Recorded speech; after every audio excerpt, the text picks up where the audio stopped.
Hoje veremos a Revolução Francesa. A França era comandada pelo rei Luís XVI, que não era um bom rei, mas a França não estava numa boa época. A França estava sem dinheiro e sem comida, e ela tinha perdido a Guerra dos 7 Anos, o que causou uma bela dívida, e teve que pagar impostos para os países ganhadores. Alguns anos depois, ocorreu a Guerra de Independência Americana. Os franceses foram lá e ajudaram com tropas e dinheiro. O dinheiro foi embora. Então, a comida também, já que os invernos estavam rigorosos naquela época. E junta tudo isso com as ideias iluministas, que eram porque os nobres são nobres e não eu, e como a igreja tem tanto poder. E então, essas ideias começaram a rolar entre a população em geral. E boatos estavam ocorrendo, como o rei estava escondendo pão. Mas para entender tudo isso, é preciso entender a divisão social do país. O segundo estado eram o clero e a nobreza. O primeiro e o segundo estado não pagavam impostos. E o rei tentou resolver isso na Assembleia dos Notáveis, mas nada adiantou. Então ele acionou a Assembleia dos Estados Gerais, algo que não acontecia há 100 anos. Mas o problema era que o voto era por estado. Então, o primeiro e o segundo se juntavam para não pagar impostos. Maximiliano Robespierre chegou falando suas ideias. Mas, enquanto isso, o terceiro estado começou a se reunir sozinho e se autonomearam a Assembleia Nacional. Guardas foram lá e proibiram eles. Mas eles fizeram um juramento do jogo de Pella, que não parariam de se reunir desde ali. O rei ficou furioso e mandou uma guarda para Paris e demitiu Necker, que era um dos poucos que estavam apoiando a revolução. Então, a população, temendo o ataque do rei, fez a Guarda Nacional. Porém, eles não estavam armados. Então, eles pegaram algumas armas, mas ficaram sem munição. Então, eles tinham que pegar pólvora. Mas onde fica a pólvora? Na Bastilha. A Bastilha era um símbolo do poder francês. Era também uma prisão.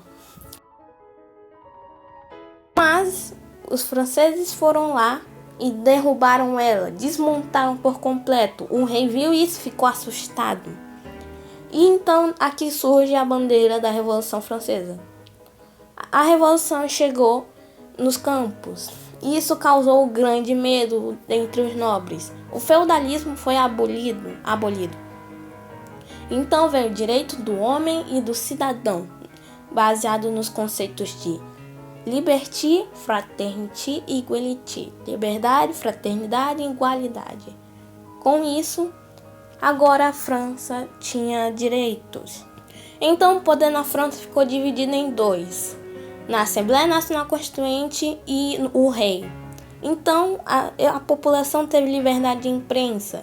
Dentre os jornais veio o L'Ami de Peuple, feito pelo Marat. Só que o Marat era paranoico, então qualquer coisa ele publicava no seu jornal. Mas as pessoas ainda estavam com fome, e então boatos surgiram de que os nobres estavam escondendo comida.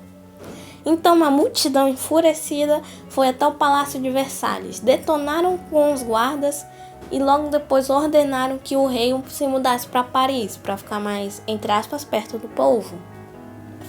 Ele não poderia deixar Paris, mas ele ainda era rei.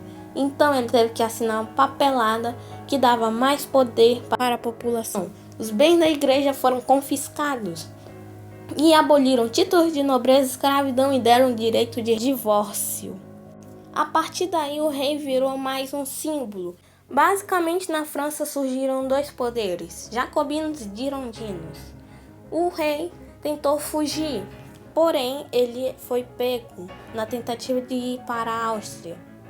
E isso foi a gota d'água, já que a população ficou com muita raiva. Os poucos que ainda gostavam dele agora estavam com raiva. O poder dos jacobinos cresceu. Uma multidão chegou às ruas de Paris e começaram a atacar pedras na Guarda Nacional. E já sabem o que aconteceu. Teve a primeira Constituição. E agora, a Assembleia Nacional foi desfeita e chegou uma nova Assembleia. A França se tornou uma monarquia constitucional. A revolução crescendo, a França declarou guerra à Áustria e a Prússia se meteu nessa também. A população começou a suspeitar dos nobres e o palácio onde o rei estava foi invadido de novo. E ele virou basicamente um novo prisioneiro. E ocorreu um ataque aos nobres. Os jacobinos decidiram fazer uma república. A antiga Assembleia foi desfeita e chegou a Convenção Nacional, junto com uma nova Constituição. A França conseguiu parar os avanços dos prussianos. Os jacobinos decidiram que deveriam finalizar o rei. E o rei foi condenado por traição e julgado à guilhotina. Enfim, se você chegou até aqui, se inscreva e deixa um like.